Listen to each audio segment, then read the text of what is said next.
So hello everyone, आपके अपने YouTube channel में आपका स्वागत है। आपकी डिमांड पर मैं लेके आया हूँ डायरी राइटिंग, ओके, जो कि इंग्लिश का ही एक टॉपिक है। अगर आपको ऐसे ही कोई टॉपिक की मतलब ना ज़रूरत है जो आपको समझ में नहीं आ रहा, जस्ट लाइक अ ईमेल या फिर पैराग्राफ वगैरह वो सारी चीज़ें, तो आप कमेंट जरूर कर देना। तो मैं जल्द से जल्द आज के आज ही वीडियो तैयार करूँगा, बिकॉज क्या है, इसके एग्ज़ाम हमारे पास में ही है, आने वाली है। ठीक है, चलिए तो पहले हम बात करते हैं डायरी राइटिंग। तो डायरी राइटिंग में हमारे पास पहले क्वेश्चन क्या है, पहले उसे समझते हैं, उसके बाद हम क्या करेंगे, डायरी पे ध्यान देते हैं। यहाँ पे लिखा है you went to Goa during the Christmas break. ठीक है, क्रिसमस की छुट्टी मिली है, अब उस दौरान हम गोवा गए हैं वहाँ पे घूमने के लिए। ठीक है, अब आगे लिखना है हमें, right a diary entry about how differently Christmas is celebrate their. कहने का मतलब ये है कि हम वहाँ पे घूमने के लिए गए, तो हमें ये बताना है कि वहाँ पे जो क्रिसमस में हमने जो भी देखा है वो किस प्रकार से यहाँ पे सबसे ज़्यादा अलग है, भव्य है। ठीक है, तो वो हमें अपनी डायरी राइटिंग में लिखना है। तो बात करते हैं सीधा हम डायरी की। तो यहाँ पे डायरी में क्या लिखा हुआ है, डियर डायरी। सबसे पहले आपको टॉपिक यही डालना है, डियर डायरी। फिर डियर डायरी का मतलब होता है प्रिय डायरी। अब आप उसके बारे में बताओगे तो यहाँ पे जो डेट है वो 3 जनवरी 22 है। ठीक है, या फिर हम बोल सकते हैं 2022 है। ठीक है, तो ये हमारी डेट है। ये डेट इसलिए लिखी हमने बिकॉज क्या है, जो दिसंबर का जो भी हमने देखा था, ठीक है, हमें जिसके बारे में लिखना है वो सारा हमारा पास्ट था, तो पास्ट को हमें अभी लिखना है।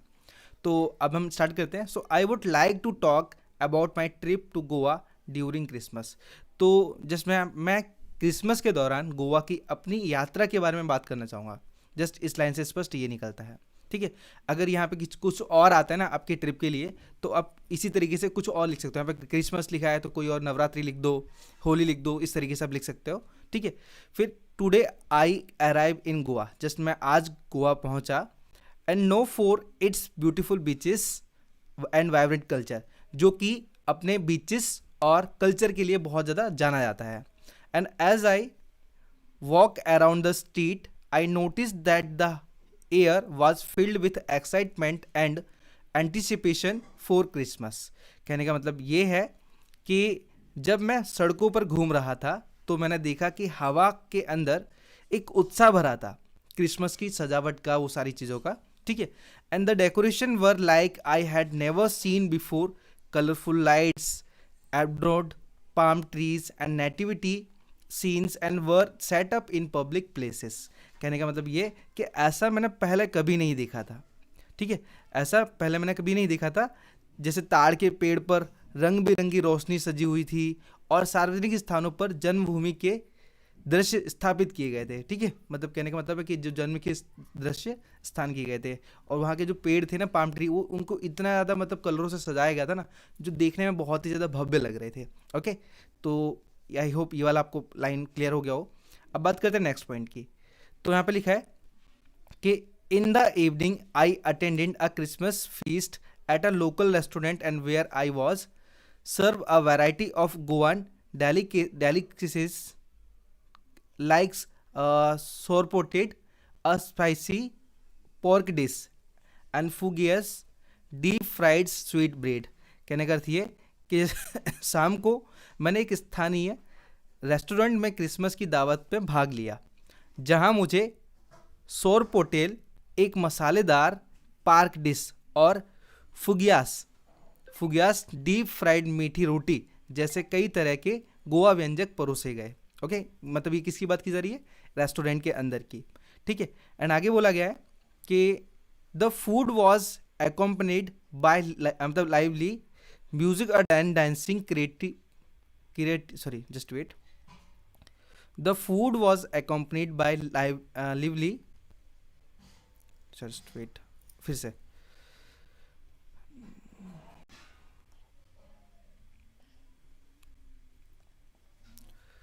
the food was accompanied by lively music and dancing, creating a festival atmosphere that was full of energy and गीटी बोल सकते हो आप। ठीक है, तो यहाँ पे बोला गया है क्या कि भोजन के साथ साथ संगीत और नृत्य था। ठीक है, मतलब वहाँ पे क्या है, जैसे भोजन करते जा रहे थे और सामने ही मतलब नृत्य वगैरह, मतलब डांस वांस कर रहे थे जो।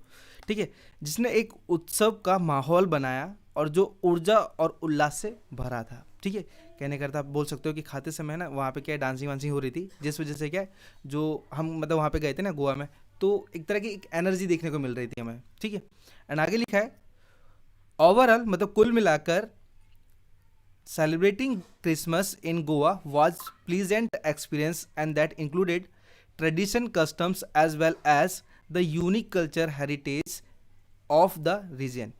तो गोवा में क्रिसमस मनाना एक सुखद अनुभव था जिसमें पारंपरिक रीति रिवाज के साथ साथ क्षेत्र की अलग अलग संस्कृति विरासत भी शामिल थी. ओके, सो आई होप इतना भी क्लियर हो गया हो. एंड आगे लिखा है हमारे पास कि the warmth and hospitality of the people of Goa made me feel at home and I will always cherish the memories of this special Christmas celebration. तो आगे लिखा है कि गोवा के लोगों की जो गर्मजोशी थी, मतलब क्या एनर्जी थी और आतिथ्य ने मुझे घर जैसा महसूस कराया. कहने का मतलब ये कि मैं अतिथि था वहाँ पे, लेकिन फिर भी वहाँ के लोग कुछ इस प्रकार से मतलब क्या घुल मिल गए थे कि मुझे एकदम घर जैसा महसूस हो रहा था वहाँ पे भी जाने के बाद. एंड आगे लिखा है कि और मैं इस विशेष क्रिसमस उत्सव की यादों को हमेशा महसूस कर सकूँगा. ठीक है, या फिर करके रखूँगा. अब फिर आपको क्या करना है, लास्ट में जस्ट यहाँ पे आपको अपना नाम डाल लेना है और आपकी सिग्नेचर, वो तो एज योर विश. ठीक है, तो आपको इस तरीके से कुछ डायरी राइटिंग लिखनी है. सो आई होप आपको पहला वाला पॉइंट प्रॉपर तरीके से क्लियर हो गया हो. सीधा हम बात करते हैं सेकंड वाले पॉइंट की. तो बात करते हैं हम सेकंड वाले पॉइंट की. यहाँ पे हमारे पास हमने जो डेट मेंशन की है वो 5 दिसंबर 2010 की है. ठीक है, डियर डायरी. जस्ट अब मैंने आपको बताया कि हर बार आपको इसी प्रकार से लिखना है. और अगर आपने अपनी डायरी का कोई भी अच्छा सा प्यारा सा नाम लिखा है तो आप यहाँ पे ब्रैकेट लेके यहाँ पे लिख सकते हो. ठीक है, मेंशन कर सकते हो. अब यहाँ पे देखो बोला क्या गया है, हम उसके बारे में समझते हैं पूरी तरीके से. सो यहाँ पे बोला है कि today our school took us to the zoo and for an educational and exciting trip. तो आज हमारा स्कूल हमें एक शैक्षणिक और रोमांचक यात्रा के लिए चिड़ियाघर ले गया. ठीक है, हमारी एक मनोरंजकता के लिए. ठीक है, इंटरटेनमेंट के लिए. एंड आगे दिया है कि I was very happy when I went to the zoo. जब मैं चिड़ियाघर पहुंचा तो बहुत ही ज़्यादा मुझे खुशी हुई. आगे बोला है but all this excitement was over when I reach there and so the view of the place. लेकिन मेरा जो एक्साइटमेंट था ना वो पूरा का पूरा ख़त्म हो गया जब मैं वहाँ पर पहुँचा, मतलब उस प्लेस पर पहुँचा, या फिर बोल सकते चिड़ियाघर पहुँचा. ठीक है, एंड आगे लिखा है कि I saw animals and birds caged in their designated place. तो यहाँ पे बोला गया मैंने जब जानवरों और पक्षियों को उनके निर्धारित स्थानों पर पिंजरे में बंद देखा. यहाँ पे जो डिजाइनेटेड यानी इसको निर्धारित बोलते हैं. निर्धारित का मतलब क्या है, एक पर्टिकुलर एरिया, कि उस एरिया के अलावा कोई दूसरे एरिया पे नहीं जा सकते. तो ये क्या है, उनके एक फिक्स प्लेसेस थे, वो उन्हीं प्लेसेस में घूम पाते थे और कहीं भी घूम नहीं पाते थे वो एनिमल्स. ठीक है, अब आगे बोला है there were so many different species. मतलब यहाँ पे बहुत सारी स्पीसीज थी, मतलब अलग अलग तरह की प्रजातियाँ थी. अब किसकी, बर्ड्स और एनिमल्स की. ठीक है, बर्ड्स और एनिमल्स की. And that looks very colourful and attractive, जो कि दिखने में बहुत ही ज़्यादा कलरफुल थे और अट्रैक्टिव, मतलब वो आकर्षक. ठीक है, आगे बोला हमारे पास but their sad faces looked very disappointed at being caged. लेकिन उनके उदास चेहरे पिंजरे में बंद होने से काफ़ी निराश दिख रहे थे. ठीक है, कहने का मतलब है कि वो जो एनिमल्स थे वो बहुत ही ज़्यादा उदास थे क्योंकि वो मतलब सभी के सभी केज्ड यानी पिंजरे में बंद थे, इस वजह से. आगे लिखा है they were looking at us asking if we could free them from this cage. मतलब जैसे अब मतलब है ना, जो बच्चे घूम रहे थे उनको ऐसा लग रहा था कि एनिमल्स उनसे पूछ रहे हैं क्या आप लोग मुझे फ्री करा सकते हो इस पिंजरे से, ऐसा लग रहा था. इसीलिए क्या है, वो बच्चे और ज़्यादा उदास हो रहे थे. ठीक है, तो इस हिसाब से आपको यहाँ पे मेंशन करना है. अब आगे लिखा है कि this does not mean that they were not in good condition. लेकिन ऐसा नहीं था कि वो लोग एक अच्छी स्थिति में नहीं थे. However they were given good and healthy foods and were well taken care of. मतलब ऐसा नहीं है कि उन्हें मतलब अच्छा खाना नहीं दिया जा रहा था, उन्हें एकदम बहुत अच्छा खाना दिया जा रहा था और उसके साथ साथ बहुत ही ज़्यादा उनकी केयर की जा रही थी. But I felt bad for them that they also have the right to be the free and roam anywhere like us. मतलब कहने का अर्थ ये है, लेकिन मुझे इसलिए मतलब दुख हो रहा था क्योंकि उनके पास भी एक राइट है, उनके पास भी एक राइट हम बोल सकते हैं, सॉरी रुकना, हाँ राइट अधिकार बोलते हैं, सॉरी, उनके पास भी अधिकार है मतलब खुले में रहने का, आज़ाद रहने का, कहीं भी घूमने का, जैसे कि हम घूमते हैं, ठीक है। But they have to be caged for our entertainment. कहने का मतलब ये है कि लेकिन हमारे मनोरंजन के लिए उन्हें पिंजरे में कैद होना पड़ता है, ठीक है। सो ये थी डायरी राइटिंग। अगर आपको और भी एडिशनल वर्ड मतलब ऐसा लग रहा है कि और थोड़ा सा कमी है इसके अंदर, तो आप अपने मन से और भी ऐड कर सकते हो, मतलब और पेजेस कवर कर सकते हो, ठीक है। तो आपको इस प्रकार से सेकंड पॉइंट लिखना है। अब हम सीधे चलेंगे थर्ड वाले पॉइंट के ऊपर। तो बात करते हैं सीधा क्वेश्चन नंबर मतलब पॉइंट नंबर 3 की। यहाँ पे बोला है you were on a train and where you witnessed how a doctor and other passenger help a women and who had suddenly taken ill. ठीक है, मतलब आप है ना यात्रा कर रहे हो ट्रेन के अंदर, ठीक है। तो आप एक मतलब साक्षी हो, विटनेस का मतलब साक्षी हो कि किस प्रकार से डॉक्टर और अदर पैसेंजर्स ने उस महिला की अचानक से मतलब जो बीमार हो गई थी उसकी कैसे हेल्प की। And write a diary entry about how timely help and cooperation does मतलब wonders and to save the life of people. ठीक है, तो किस प्रकार से वहाँ पे क्या है मतलब है ना उस महिला की हेल्प की गई, कैसे कॉपरेट किया सभी लोगों ने, उसके बारे में हमें डायरी लिखना है, ठीक है। और बताना है कि किस प्रकार से मतलब है ना लोगों ने और डॉक्टर ने उस महिला की हेल्प की और अचानक से उसे बचाया गया, ठीक है। सो यहाँ पे क्या दिया गया है सबसे पहले डायरी एंट्री, ठीक है। यहाँ पे डायरी अपने डियर डायरी लिख सकते हो, ठीक है। मैं यहाँ पे डियर डायरी गलती से हो गया यहाँ पे, चलो तो मैं डायरेक्टली यहाँ पे लिखना स्टार्ट मतलब बताना स्टार्ट करता हूँ। सो ये बात है 3 मार्च 2024 की, ठीक है। देखो अभी कितना चल रहा है, अभी अप्रैल चालू हो गया, ठीक है, 3 अप्रैल चालू हो गया, तो ये चीज़ पास्ट की है। सो आप इसी प्रकार से 1-2 महीने 2-4 साल पहले की बात लिख सकते हो बिंदास होके, ठीक है। चलो तो यहाँ पे स्टार्ट करते हैं। Today during my train journey, okay, आज अपनी रेल यात्रा के दौरान I witnessed some things that was truly remarkable. मैंने कुछ ऐसा देखा जो वास्तव में याद रखने के काबिल था, ठीक है, या उल्लेखनीय हम बोल सकते हैं। रिमार्केबल का मतलब होता है उल्लेखनीय था, ठीक है। And a women suddenly fell ill, एक महिला की तबीयत अचानक से बिगड़ गई या फिर खराब हो गई। And panic speed in the carriage, कहने का अर्थ ये कि अब उस महिला की तबीयत बिगड़ी देखकर अचानक से गाड़ी के अंदर दहशत फैल गई या फिर सनसनी फैल गई। And how ever in such moments humanity shine brightest, हालांकि ऐसे क्षणों में मानवता सबसे अधिक चमकती है, क्योंकि देखो लोगों के द्वारा उसकी हेल्प की गई, तो इस हिसाब से क्या बहुत अच्छा लगा कि किस प्रकार से लोग क्या कर रहे हैं, एक दूसरे की हेल्प कर रहे हैं।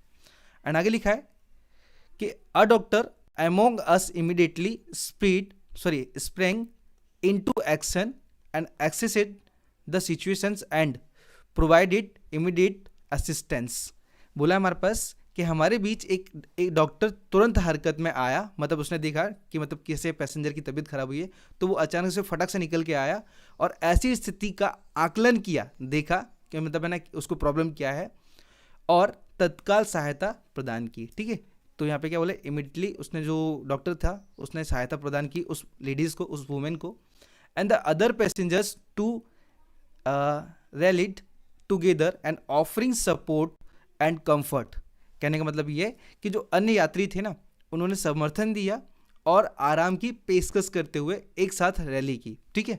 तो कहने का मतलब जो बाकी लोग थे उन लोगों का भी बहुत ज़्यादा समर्थन था उस वुमेन को बचाने में, ठीक है, कॉपरेशन करने में। आगे लिखा है it was a beautiful display of cooperation and compassion. कहने का अर्थ ये एक सहयोग था जो बहुत ही ज़्यादा मतलब सुंदर प्रदर्शन दे रहा था, ठीक है। एंड आगे लिखा है together we ensure that the women's got the help and she needed until the train reach the next station and where medical personnel and took over. कहने का अर्थ ये कि हमने मिलकर यह सुनिश्चित किया कि जब तक ट्रेन अगले स्टेशन पर रुक नहीं जाती, जहां चिकित्सा कर्मियों ने कार्यभार संभाल लिया, तब तक महिला को वह मदद मिलती रही, ठीक है। मतलब जितने भी यात्री थे वो लोग क्या करते रहे, उनकी हेल्प करते रहे उस महिला की, क्योंकि उसकी तबीयत बहुत ज़्यादा खराब थी जब तक है ना नेक्स्ट स्टेशन आ नहीं गया। एंड आगे लिखा है seeing how timely assistance and team work can save life reform my faith in humanity. तो कहने का अर्थ ये है कि यह देखकर कि समय पर सहायता और टीम वर्क कैसे लोगों का या फिर कैसे लोगों की जान बचा सकता है। हम ऐसा बोल सकते हैं कि ये जो हमने देखा, जो भी दृश्य देखा कि अचानक से उस महिला की तबीयत खराब हुई और जितनी भी मतलब है ना वहाँ पे पैसेंजर्स थे, उन लोगों ने एक टीम वर्क करके किस प्रकार से मतलब एक लेडीज़ की जान बचाई। ठीक है, तो उसका मतलब ये ना कि किस प्रकार से मतलब जो लोग हैं आसपास रहते हैं और अचानक से अगर किसी की तबीयत खराब हो जाती है तो वो लोग भी टीम वर्क करके आसानी से किसी भी व्यक्ति की जान बचा सकते हैं। ठीक है, तो यहाँ पे लिखा है it was a beautiful display of corporate, sorry नहीं ये यहाँ पे थे, जस्ट वेट, फेथ, हाँ, reformed my faith in humanity. कहने का थी कि मानवता पे मेरे विश्वास की पुष्टि हुई। कहने का मतलब है कि आज भी मनुष्य मतलब एक तरह का जिंदा है, बोल सकते हैं मानवता जिंदा है, जो एक दूसरे को सुरक्षा प्रदान कर रहा है या फिर देखभाल कर रहा है। ठीक है, एंड आगे लिखा है it serve as a reminder that in time of crisis it is not just professional who make a difference but also ordinary peoples who come together for a common goal and helping each other।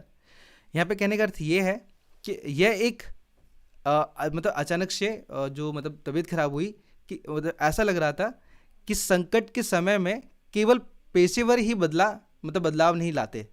कहने का अर्थ ये है कि जो लोग मतलब passengers होते हैं, आप कोई भी मान सकते हो आप उसे, तो उनके बदलने से नहीं होता सब कुछ, सबको बदलना पड़ेगा, सबको मतलब एक दूसरे की हेल्प करनी पड़ेगी, तब जाके सब बदलेंगे, मतलब ना सब कुछ अच्छा होगा। एंड आगे लिखा है कि सब नहीं बल्कि सामान्य लोग भी एक सामान्य लक्ष्य के लिए एक साथ आते हैं, एक दूसरे की मदद करना मतलब करते हैं। एंड आगे लिखा है कि today's experience was a testament to the power of kindness and cooperation in the face and the adversity। कहने का अर्थ ये है कि आज का अनुभव विपरीत परिस्थितियों में दयालुता और सहयोग की शक्ति का प्रमाण था। मतलब जो लोग थे वहाँ पे पैसेंजर्स, वो इकट्ठे हुए, उन्होंने अपनी दया दिखाई कि किस प्रकार से मतलब क्या लेडीज़ की मतलब कॉपरेशन किया, सब लोगों ने कॉपरेट करते रहे कि मतलब ना उसको कैसे किसी भी प्रकार से मतलब बचा लिया। ठीक है, सबकी हेल्प ने। ओके, तो इसी प्रकार से क्या है उसके बारे में यहाँ पे लिखा है, आपको भी कुछ इसी प्रकार से मतलब यहाँ पे शो करना है। ठीक है, सॉरी शायद मैं प्रॉपर तरीके से नहीं आपको अंडरस्टैंड करवा पा रहा हूँ, लेकिन जितना भी आपको प्रॉपर तरीके से क्लियर हो रहा है अब अपने अकॉर्डिंग लिख सकते हो। ठीक है, अगर आपकी मीनिंग ज़्यादा हो रही है तो आप अपने अकॉर्डिंग मीनिंग भी ले सकते हो। ठीक है, कोई यहाँ पे हार्ड वर्ड लिखने की जरूरत नहीं है और आप अपने तरीके से लिखिए। सो आई होप तीनों के तीन पॉइंट आपको प्रॉपर तरीके से क्लियर हो गए हो। चलते हैं हम सीधा नेक्स्ट टॉपिक के ऊपर।